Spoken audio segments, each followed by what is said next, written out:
When the seniors got an email about doing a senior sage a few months ago, I instantly knew I wanted to do one. I'd always enjoyed listening to the past seniors and was inspired by their courage to talk to the whole school about their high school experiences.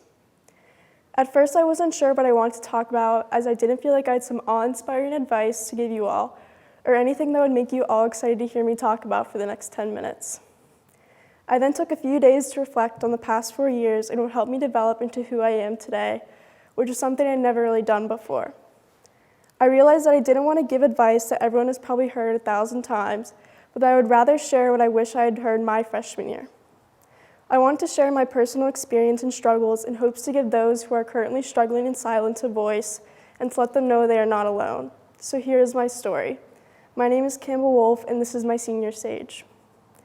17 years ago, I was born right here in Pittsburgh, grew up in Squirrel Hill with the most loving family, and always saw myself as a happy, adventurous, and curious girl. I went through elementary, middle school getting good grades, making friends, and doing the things normal 12-year-old girls did then.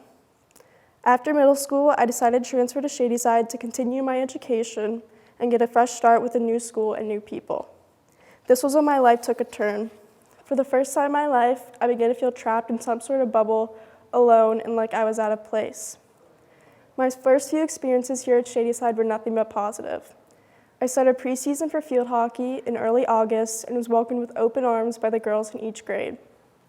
I met close friends instantly and enjoyed all my new classes and teachers.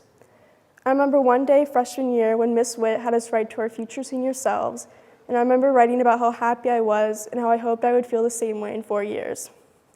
I now often look back at my freshman self and laugh at how clueless I was for what was about to come my way. At the end of my sophomore year, I suddenly didn't feel like myself and found that I was just putting on a mask and pretending to be my usual happy self when around others. I thought I was just tired or drained and that this was just a temporary feeling. I went on with my life, not realizing that that feeling had become my new normal. I began hating everything I used to love, such as field hockey and school, and my grades quickly fell as I lost all motivation. I didn't enjoy hanging out with friends as much or being around anyone really. I spent my junior year in the library or McRoy hoping no one would come and sit with me and want to talk. I would then spend most of my weekends alone and would rarely want to leave my house. I would be extremely irritable and become upset at the smallest things, but I was just told that I was being a typical teenager with raging hormones and I just needed to learn to control emotions. I felt like mental health was not talked about much in my family, school, or even with my friends, as for whatever reason it felt like it wasn't okay to talk about. There were little to no assemblies in school to discuss the topic, and I felt I was being sheltered from the harsh reality of mental health while growing up, and especially during the last 4 years. I never brought up what I was feeling with peers or friends, as I feared to upset or offend anyone around me. I believe our generation is one filled with optimism and the urge to make a change in this world and to let people be who they want to be and to support one another. I believe mental health should be a part of this, as we should be able to have those difficult discussions about it and be able to be open about our experiences without having any fear of being judged or having people feel offended.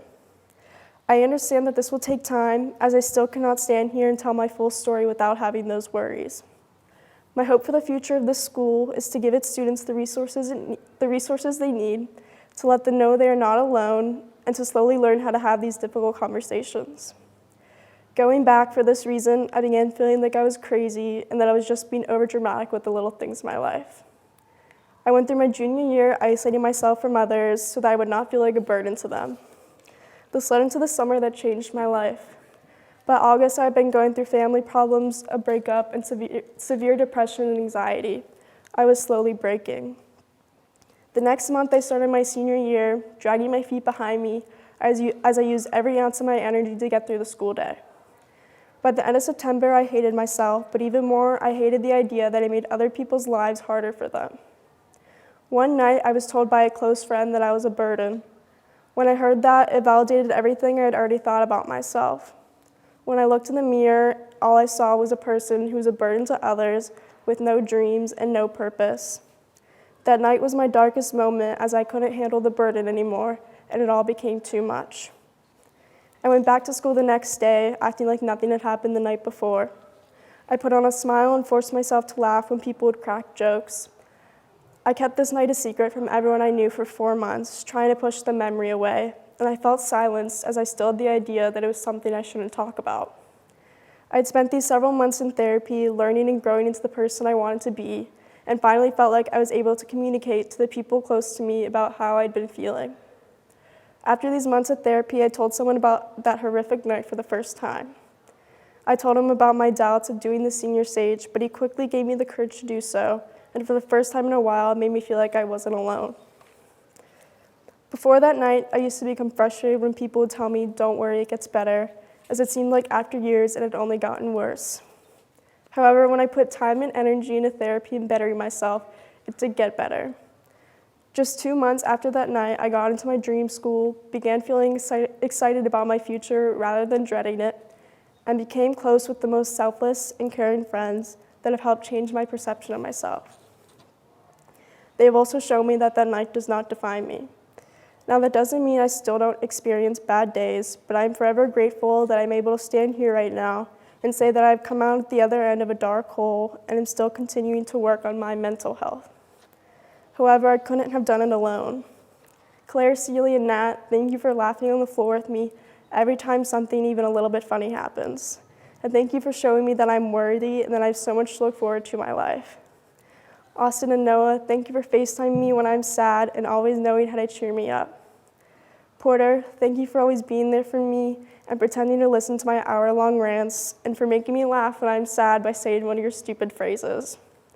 Kat, thank you for being my built-in best friend. And though you're 2 years younger than me, you still continue to inspire me through your selfless acts and kind heart.